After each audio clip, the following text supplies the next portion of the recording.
할렐루야. 우리 양옆에 앉아 계신 우리 사랑하는 우리 가족들을 따뜻한 눈빛과 사랑의 그 마음으로 바라보시면서 오늘 이렇게 인사하도록 하겠습니다. 하나님만 신뢰하세요. 이렇게 인사하겠습니다.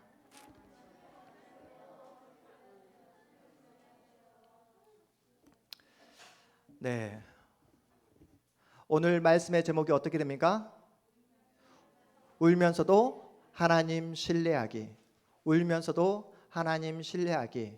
여러분, 혹시 터보라는 댄스 그룹 아십니까? 터보. 네. 검은 고양이 네로 뭐 이런 거 부른 댄스 가수 기억나십니까? 네. 기억하고 있는 분들은 연식이 그만큼 되었다는 거죠. 네. 연식이. 여러분, 그 터보라는 그 댄스 그룹의 그 보컬, 메인 보컬이 누군지 아십니까? 김종국이라는 사람입니다.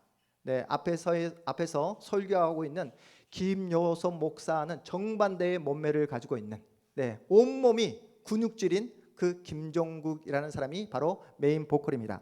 어린 시절 이 김종국은 가정 형편이 너무나 힘들고 어렵다고 해요. 먹고 싶은 것 마음대로 먹지 못했고, 그리고 정말로 신고 싶었던 그 운동화 한 켤레도 마음껏 신지 못할 만큼 집안이 힘들고 어려웠다고 합니다. 그 시절에도 김종국이 워낙 체구가 좋고 몸이 좋으니까 그 조직 깡패로부터 조직 안으로 돌아와라 할 만큼 로브콜까지 받았다고 합니다. 그 모든 그 제안을 다 뿌리치고 나는 뭘 하며 앞으로 살면 좋을까라고 고민하고 있는데, 옆에서 함께 지냈던 친구들이 종국아 너 노래 잘하니까 가수 한번 해봐 해서 오디션에 참여했다가 들어간 그룹이 바로 여러분이 알고 있는 터보라는 그룹에 들어갔다고 해요. 그런데 문제는 김종국이 속한 그 터보라는 그 음악 제작사가 지금 여러분이 잘 알고 있는 SM, JYP와 같은 건실한 제작사가 아니라 실제로 깡패들이 운영하는 그런 깡패 제작사에 들어가게 되었다고 합니다. 하루하루 얼마나 혹사나가고 얼마나 힘들게 노래 부르고 그렇게 했는지 모른다고 해요.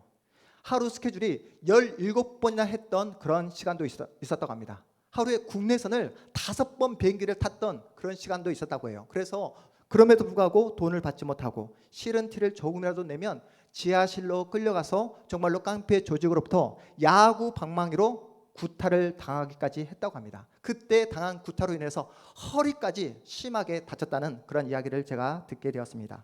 김종국 씨는 이를 악물고 그 모든 계약 기간을 다 이수하고 이제 솔로로 나오게 되었다고 해요. 그런데 그 조직 깡패 제작사가 가만히 놔두겠습니까? 모든 음악하는 사람들에게 안 좋은 소문을 퍼뜨렸다고 해요. 그리고 심지어 김종국을 그냥 죽여버리겠다라고 살해 위협까지 받았다고 합니다. 어떻게든 1집 솔로 앨범을 성공시키려고 몸부림을 쳤지만 처참하게 망하게 되었다고 해요. 그 뒤로 이 김종국 씨가 3년 동안 집안에서 치과하면서 집안에만 있으면서 무엇을 했냐면 음악 활동을 연습하고, 그리고 집안에서 홈 트레이닝, 헬스를 집안에서 3년 동안 정말 하루도 빠짐없이 열심히 했다고 합니다. 그런 다음에 모든 사람들이 김종국이라는 이름을 잊어버릴 즈음에 3년 뒤에 이 사람이 어떤 노래? 한 남자라는 그 미성의 그 발라드 곡을 가지고 몸은 우락부락 그 헐크와 같은 그 우락부락한 그 몸을 가지고 한 남자로 그 모든 또 한국계의 그 음악을 인기를 한 몸에 받게 되었다고 합니다. 제가 설교서도에 이 김종국 씨 이야기를 제가 이렇게 한 이유가 있어요. 자신의 과거, 혹사당하고 그 깡패 집단에게 그렇게 위협을 당했던 그 모든 시간들에 대해서 김종국 씨가 최근에 인터뷰한 내용을 여러분에게 소개하고 싶어서 그렇습니다.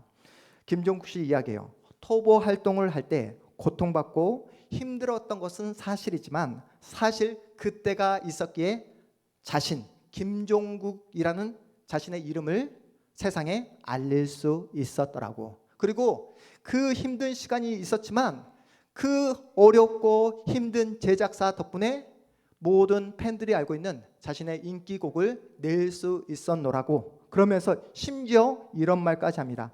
그 시기 조직 깡패들에게 맞고 구타당하고 돈을 갈취당하는 그 시기를 심지어 감사하다라고 이렇게 이야기하는 김종국 씨 인터뷰를 듣게 되었습니다.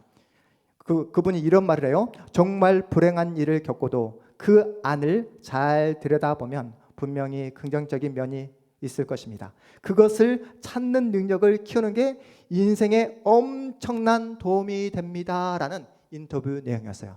아무리 힘들고 어려운 상황에 놓여진다 할지라도 그 안을 깊숙이 살펴보면 그 안에도 긍정적인 면이 있다. 그것을 바라보는 눈을 키우는 것이 인생에 엄청난 영향을 끼친다라는 그런 내용이었습니다. 지금 현재 우리나라는 경제 불황 위기를 겪고 있습니다. 그런 위험 속에 놓여져 있습니다. 이번에 미국의 실리콘밸리 은행이 갑자기 파산함에 따라서 우리나라에서 기업을 운영하는 많은 분들이 지금 바짝 몸을 움츠리고 있는 그러한 상황 속에 있습니다.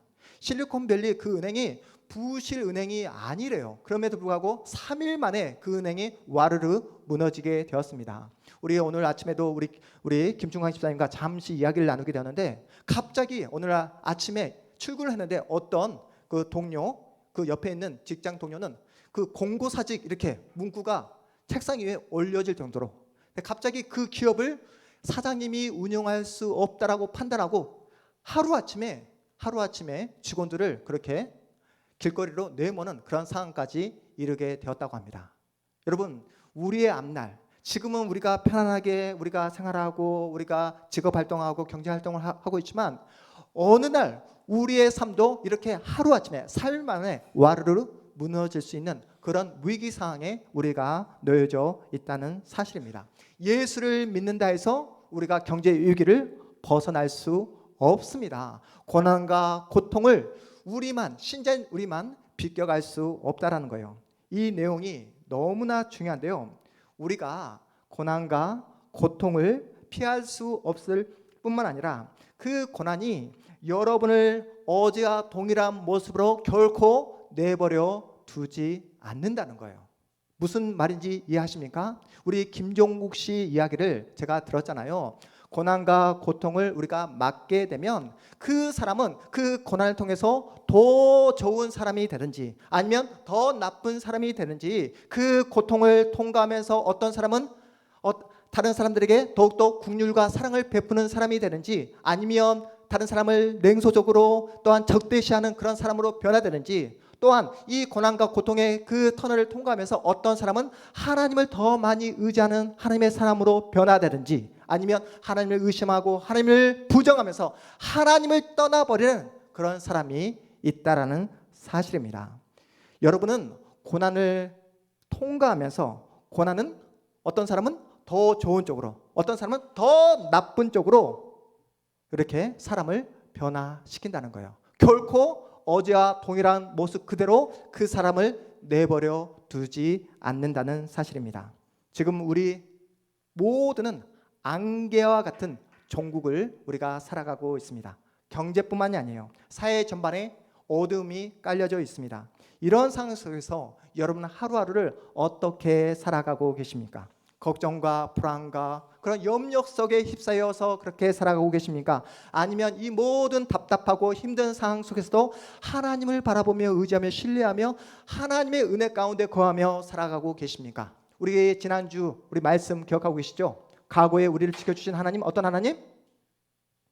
과거에 우리를 지켜주신 하나님 어떤 하나님이요? 에베네셀 하나님. 현재 지금 나와 함께 해주신 하나님 임마누엘 하나님. 그리고 우리의 미래 우리의 내일을 끝까지 지켜주신 하나님 어떤 하나님? 여호와 일의 하나님 앞에서 우리의 그 모든 상처가 뭐가 될 때까지? 별이 될 때까지 우리가 하나님 앞에 우리가 매달리자. 하나님을 더 많이 신뢰하자. 그렇게 우리가 말씀 앞에서 결심하고 결단했잖아요. 그렇게 이번 한 주를 살아가셨습니까? 어떠세요? 어떠십니까? 요셉은 형들에게 버림을 받게 되었습니다. 구덩이에 버려지게 되었어요. 구덩이에 버려진 것으로 끝나지 않고 심지어 요셉은 애굽의 노예로 팔려가게 됩니다. 헤어나올 수 없는 그 절망의 늪에 점점 더 빠져지게 됩니다. 오늘 본문에는 애굽의 노예로 팔려가 노예 생활을 시작하는 요셉의 모습을 우리에게 보여주고 있는데요. 우리 본문 1절 말씀 함께 보도록 하겠습니다.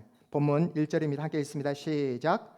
요셉이 애굽에 내려가매 바로의 신하 친위대장 애굽 사람 보디발이 그를 그리로 데려간 이스마엘 사람의 손에서 요셉을 사니라. 여러분, 요셉이 어떤 사람이었습니까? 아버지로부터 사랑을 독차지했던, 채색 옷을 입으며 그렇게 금이와 옥이야 그렇게 사랑을 받으며 살아갔던 그런 사람이었어요. 그런데 한순간에 노예 신세가 되고 말았습니다. 이쯤 되면 세상을 원망하면서 자폭해 버릴 수 있지 않습니까? 자신을 팔아버린 형들을 원망하면서 세상 앞에서 그냥 자신의 인생을 포기해 버릴 수 있는 그런 상황입니다. 그런데 놀랍게도 요셉은 노예 생활에 너무나 빨리 적응하고 있어요. 채색 옷을 입고 아버지의 사랑을 독차지했던 그 과거를 기억하며 과거에 사로잡혀 살아가고 있지 않습니다. 여러분, 못난 사람들의 특징 하나가 무엇입니까? 라땐 말이야, 라땐 말이야 라고 하면서 자신의 과거, 자신이 잘 나갔던 옛날에 그 과거의 시간에 붙잡혀 그렇게 과거를 말하며 과거를 자랑하며 살아가는 사람들 얼마나 못났습니까? 그래서 우리 청년들이 그런 사람을 뭐라고 말하죠? 꼰대라고 말합니다. 꼰대, 바로 라땐 말이야 말을 하면서 꼰대 행동을 하는 사람을 우리 청년들이 싫어합니다. 요셉은 그런 꼰대 행동을 하지 않았습니다. 그는 정직하게 자신의 상황, 자신의 형편, 자신의 현실을 정직하게 받아들였어요. 자신의 처지, 노예의 자리를 인정합니다. 그 자리에서 최선을 다하고 있는 요셉의 모습입니다. 그는 사실 노예가 아니에요. 아버지가 있고 사랑하는 가족들이 있습니다. 그럼에도 불구하고 자신이 현재 노예의 처지, 그 현장에 놓여지게 되자 그 자리에서 최선을 다하고 있는 요셉의 모습을 우리가 볼 수 있습니다. 그렇다면 요셉은 처음부터 노예 생활을 잘 적응하고 이 노예 생활에 감사하며 지냈을까요? 나는 노예가 딱이야, 나는 노예 체질이야, 이렇게 생각했겠습니까? 아닙니다. 그 보디발, 그 시대장 보디발 집에 그렇게 팔려가게 되었을 때 하나님을 바라보며 하나님 제가 무슨 죄를 그렇게 많이 지었길래 이렇게 비참한 자리까지 저를 내모십니까? 라고 하염없이 하나님 앞에 울었을 겁니다. 불평했을 거예요. 원망했을 것입니다. 한숨이 절로 나올 수밖에 없는 그 현실을 직면하게 됩니다. 그런데 여기서 중요한 포인트가 있어요. 요셉은 세상을 향해 분노하지 않았어요. 환경 탓하지 않았습니다. 사람들을 향해 불평과 원망을 표현하지 않았습니다. 요셉은 누구에게 자신의 답답함, 자신의 불평, 자신의 원망을 표현했습니까? 누구에게? 하나님 앞에서 불평하고 하나님 앞에서 자신의 그 감정과 슬픔을 토로했다는 거예요. 요셉은 사람들 앞에서 눈물을 흘린 것이 아니라 하나님 앞에서 하염없이 눈물을 흘렸던 것입니다. 전혀 이해할 수 없고 전혀 납득할 수 없는 그 상을 사람들 앞에서 그렇게 하소연한 것이 아니라 하나님을 바라보며 하나님을 의지하며 하소연했던 요셉의 모습입니다. 하나님은 철저하게 요셉을 밑바닥까지 낮추십니다. 그리고 그 밑바닥에서 하나님을 향해서 울부짖는 그 요셉과 날마다 함께해 주세요. 하나님은 그 밑바닥 인생을 살아가고 있는 요셉과 날마다 호흡하며 대화를 나누고 계십니다. 우리 본문 2절 말씀 그래서 함께 읽어보도록 하겠습니다. 2절입니다. 시작.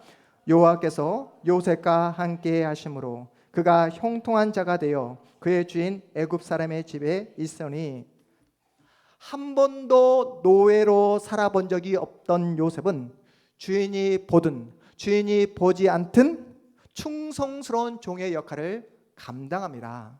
여러분, 이러한 요셉의 행동이 이해가 되십니까? 농땡이 칠 수 있잖아요. 누가 보지 않습니다. 자기가 잘못해서 노예가 된 것도 아니잖아요. 여러분, 사람이 기계입니까?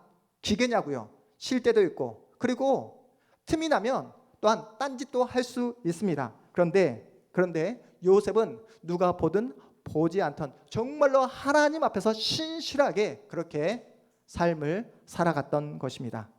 사실 우리는 살아계신 하나님께서 나를 보고 있음에도 불구하고 하나님 앞에서조차도 우리가 농땡이 칠 때가 얼마나 많습니까? 요셉은 자신의 주인에게 충성을 다합니다. 더 놀라운 사실은 하나님을 모르는 이방 사람인 보디발도 요셉을 통해서 요셉과 누가 함께하고 있다? 요셉과 하나님이 함께하고 있다는 사실을 깨닫게 됩니다. 우리 본문 3절 말씀도 함께 읽어봅니다. 3절입니다. 시작. 그의 주인이 여호와께서 그와 함께 하심을 보며 또 여호와께서 그의 범사에 형통하게 하심을 보았더라. 아멘. 이방인은 하나님을 모르는 그 보디발이 하나님이 요셉과 함께하고 있다는 사실을 바라보면서 자신의 그 모든 경제적인 부분을 다 요셉에게 맡겨버립니다. 여러분, 인간 취급받지 못하는 노예예요. 아무리 노예가 성실하게 정직하게 일한다 할지라도 여러분 자신의 모든 재산을 다 맡길 수 있겠습니까? 절대 그럴 수 없습니다. 그런데 보디발은 여러 번 시험해 봤어요. 요셉을 통해 일하시는 누구? 하나님이 어떤 분이신지 요셉에게 맡겨봤더니 자신의 집안이 일어납니다. 요셉에게 집안 그 모든 경제권을 맡겨봤더니 더더욱 부유해지는 자신의 그 가문을 보게 된 거예요. 그러면서 요셉에게 가정의 그 모든 경제권을 다 맡겨버린 이유가 무엇입니까? 요셉을 통해서 보디발은 누구의 덕을 보기 위해서? 하나님 덕을 보기 위해서 그렇다는 거예요. 저는 이 자리에 앉아있는 우리 사랑하는 우리 동탄 한마음교회 온 성도님들이 여러분이 존재함으로 여러분 가족 모두가 축복을 받기를 주님의 이름으로 축복합니다. 여러분, 여러분이 존재하심으로 여러분이 계심으로 인해서 여러분이 만나는 그 모든 사람들이 하나님의 덕을 보시기를 주님의 이름으로 축복합니다. 요셉은 보디발의 가정 천부가 되었을 때 이제야 숨을 쉴 수 있겠구나, 이제야 좀 사람답게 살 수 있겠구나, 이제야 나도 소망의 빗줄기를 보일 수 있겠구나 라고 안도의 한숨을 쉬게 되었을 즈음 하나님은 결코 요셉을 가만히 내버려 두지 않습니다. 어떠한 시험이 요셉에게 찾아오게 됩니까? 어떠한 시험?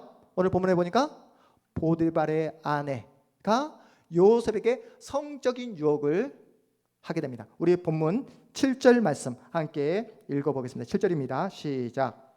그 후에 그의 주인의 아내가 요셉에게 눈짓하다가 동침하기를 청하니, 요셉은 보디발의 아내 그 성적인 유혹을 단칼에 뿌리쳐 버립니다. 거절합니다. 계속되는 유혹을 계속해서 여러분 뿌리칠 수 있을까요? 거절할 수 있겠습니까? 어떻게 요셉은 그 모든 유혹을 계속해서 거절할 수 있는 힘이 있게 되었을까요? 우리 본문 우리 8절 9절 말씀 우리 다시 한번 읽어보겠습니다. 8절 9절입니다. 시작.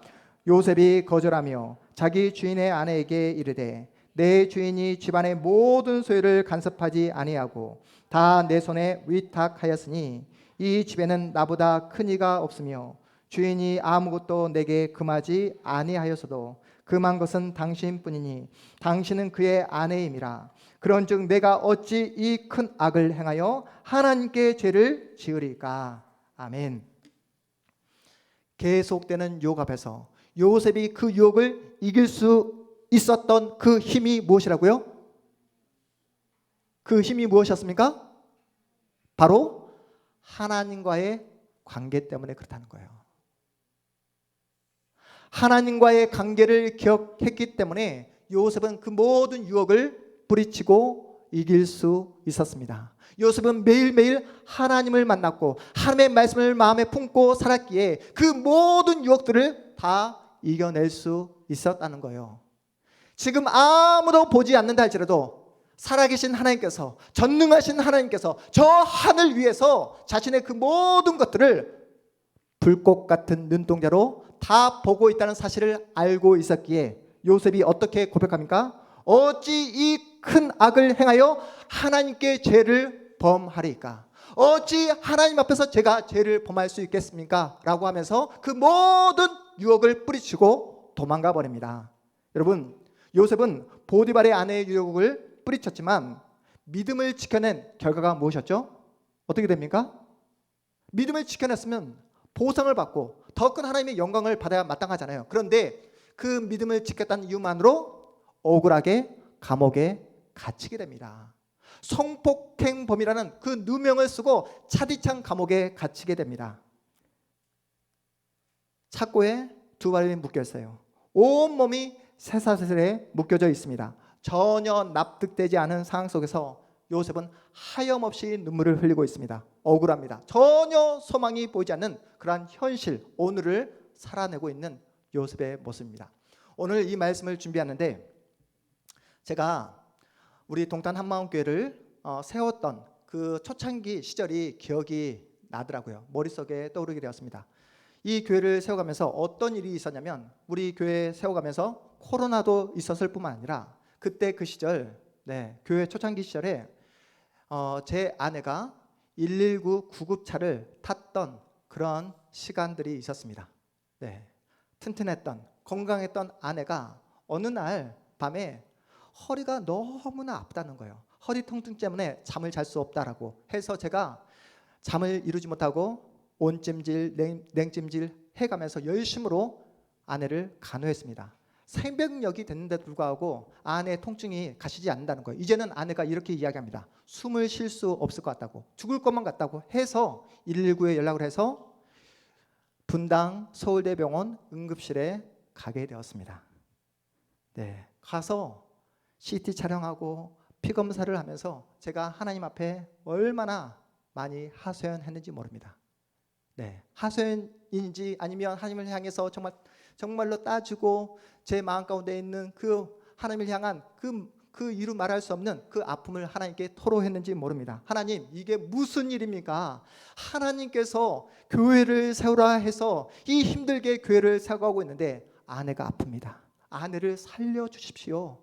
아내에게 아무 이상이 없도록 하나님께서 조치를 취해 주십시오 라고 기도했던 그런 시간들을 제가 지금도 기억하고 있습니다. 그런데 이제 피검사도 하고 CT 촬영도 하고 하면서 이제 응급실 담당 선생님의 그 소견을 기다리고 있는데 선생님이 말씀하시기를 피검사를 해봤더니 아무런 이상 소견이 없다는 거예요.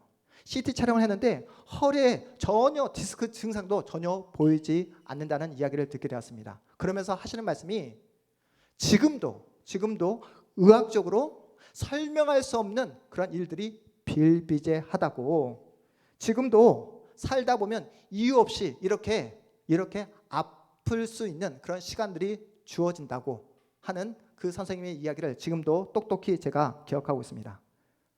여러분, 우리가 인생을 살아가면서 이해할 수 없는 고난, 이해할 수 없는 고통을 우리가 마주할 때가 얼마나 많습니까?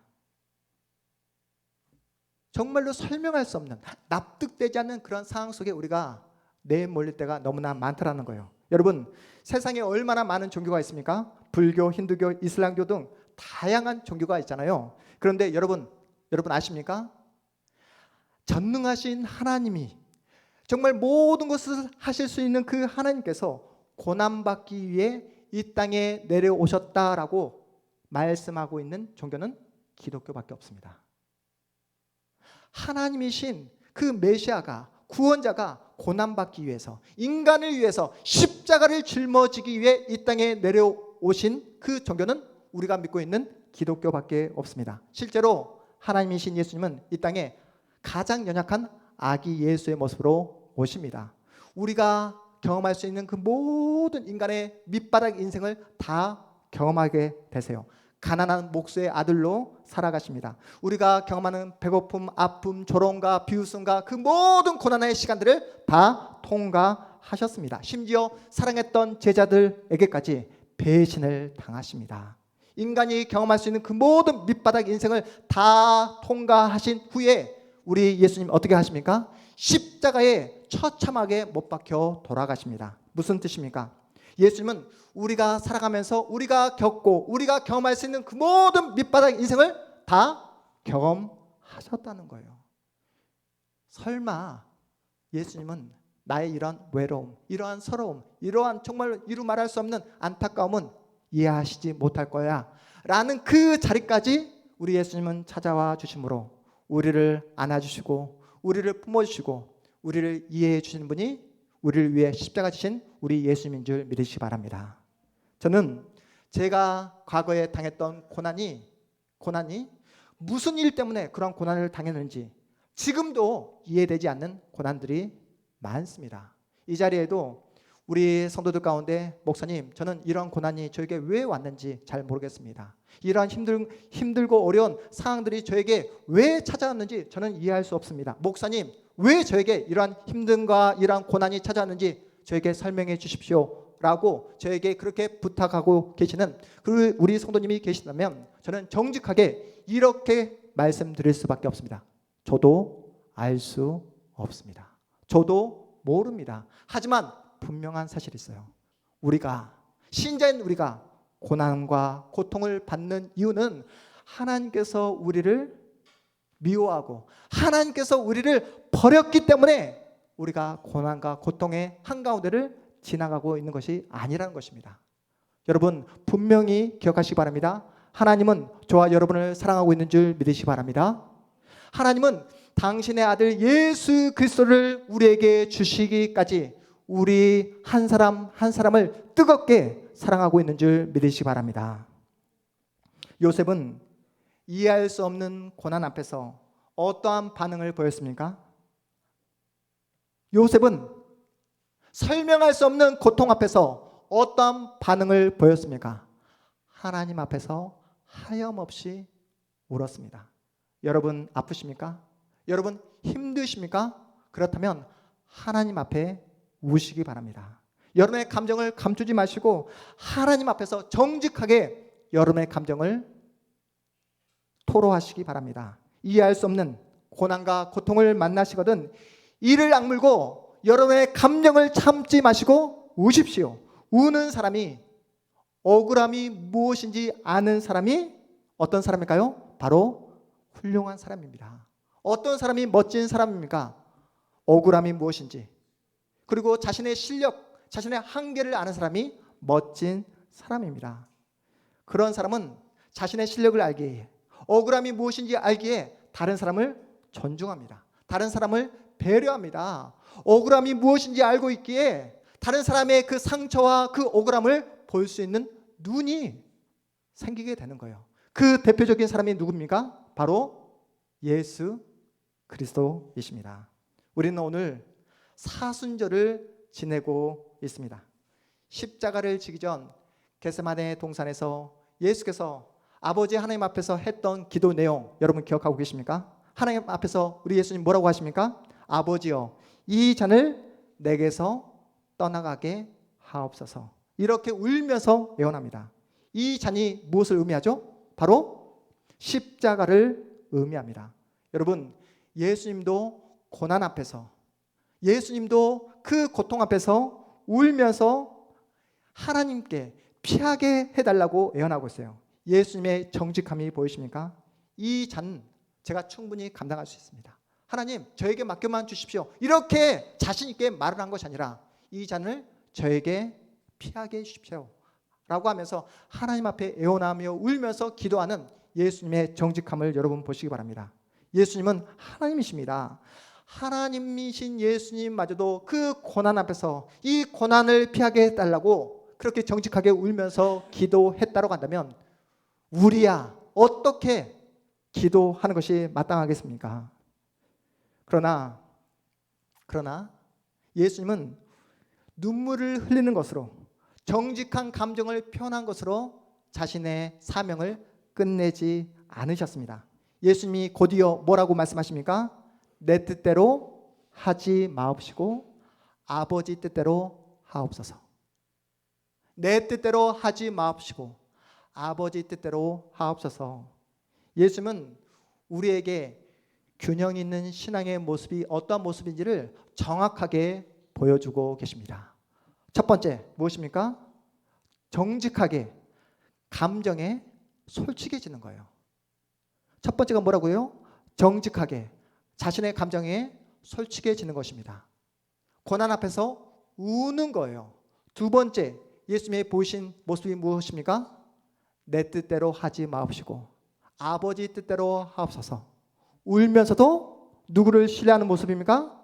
하나님을 신뢰하는 모습입니다. 힘든 고난 앞에서 피하고 도망가는 것이 아니라 끝까지 하나님을 신뢰하며 하나님을 붙잡고 있는 예수님의 모습입니다. 요셉은 이해할 수 없는 고난 앞에서 어떤 반응을 보였다고요? 하나님 앞에서 정직하게 자신의 감정을 표현했습니다. 울면서도 하나님을 신뢰했던 요셉의 모습입니다. 여러분, 우리가 살아가면서 고난과 고통 피할 수 있습니까? 없습니다. 우리의 고난과 고통을 피할 수 없을 뿐만 아니라 여러분에게 앞서서 말씀드렸던 것처럼 그 고난을 만났을 때, 그 고난을 마주했을 때 그 어떠한 사람도 어제와 동일한 모습으로 자신의 모습을 지키는 사람이 없다라는 거예요. 더 좋은 모습으로 변하든지 더 나쁜 모습으로 변하든지 자신의 모습이 변화될 수밖에 없습니다. 여러분, 그렇다면 여러분 계속되는 고난과 고통의 터널을 통과해 가면서 여러분은 어떤 모습으로 변화되고 계십니까? 더욱더 하나님을 바라보며 의지하며 신뢰하는 하나님의 사람으로 변화되고 계십니까? 아니면 하나님을 의심하며 불평하며 하나님을 떠나는 자리로 나아가고 계십니까? 요셉은 어떤 고난을 통과했습니까? 자신이 잘못해서 자신의 실수로 고난받은 것이 아니었어요. 계속해서 억울한 자리로, 부당한 그 누명을 쓴 자리로 계속해서 내몰리고 있습니다. 한 번의 고난으로 끝나지 않았어요. 그렇게 부당한 자리에서 자폭하고 절망할 수밖에 없는 자리에 요셉이 보이는 반응이 무엇이었다고요? 요셉도 원망했습니다. 요셉도 불평했습니다. 요셉도 자신의 감정을 숨기지 않았습니다. 자폭해버리고 싶은 그런 마음도 있었습니다. 하지만 요셉은 사람들 앞에서 그러한 자신의 감정을 표현하지 않았다는 거예요. 세상을 향해 조주하지 않았습니다. 요셉은 누구 앞에서? 하나님 앞에서 불평하고 하나님 앞에서 원망하고 하나님 앞에서 하소연했다는 사실입니다. 이것이 바로 하나님께서 신자인 우리에게 요구하시는 기도의 실질적인 모습입니다. 사람에게 가서 눈물 흘리지 말고, 사람에게 가서 간청하고 애원하지 말고 하나님 앞에 나와서 눈물 흘리고 불평하고 원망할지언정 하나님 앞에 나오라고 우리에게 말씀하고 계십니다. 사랑하는 여러분, 여러분이 마주하는 그 고난 앞에서 여러분은 어떠한 사람으로 오늘도 변화되고 성장하고 자라나고 계십니까? 예수님 앞에서 정직하게 여러분의 감정을 표현하시기 바랍니다. 힘드십니까? 우세요. 아프십니까? 눈물을 흘리시기 바랍니다. 그런데 감정을 표현한 것으로 끝내지 마시고 어떻게 하자고요? 끝까지 울면서도 하나님을 신뢰하자고요. 울면서도 끝까지 예수 그리스도를 바라보자고요. 내 뜻대로 하지 마옵시고 아버지 뜻대로 하옵소서. 내 뜻대로 하지 마옵시고 아버지 뜻대로 하옵소서라고 예수님처럼 기도할 때에 우리의 연약함, 우리의 부족함을 아시는 우리 하나님께서 우리에게 지혜를 주시고 우리에게 용기를 주시고 흔들리지 않는 믿음을 허락해 주시는 줄 믿으시기 바랍니다. 저는 이 자리에 앉아있는 우리 동탄 한마음교회 우리 사랑하는 우리 온 성도들이 세상이 주는 고난과 고통 앞에서 주눅들어 사는 것이 아니라, 세상을 향해 원망하고 불평하며 사는 것이 아니라 그 모든 정직한 그 현실 앞에서 여러분의 솔직하게 여러분의 감정을 표현하시고 눈물을 흘리시고 눈물을 흘리는 것으로 멈추는 것이 아니라 울면서도 하나님을 신뢰함으로, 눈물을 흘리면서도 끝까지 하나님을 붙잡음으로 예수께서 걸어가셨던 믿음의 복된 길, 예수께서 정말로 끝까지 하나님을 사랑하며 진리의 길을 걸어가셨던 예수의 모습을 본받아 예수의 사람으로 성장하고 날마다 고난을 통과하면서 더욱더 예수를 닮아가는 더 따뜻하고 더 훌륭하고 더 멋진 사람으로 변화되어지는 여러분의 인생, 여러분 복된 미래가 되시기를 주님의 이름으로 축복합니다. 우리 모두 자리에서 일어나겠습니다.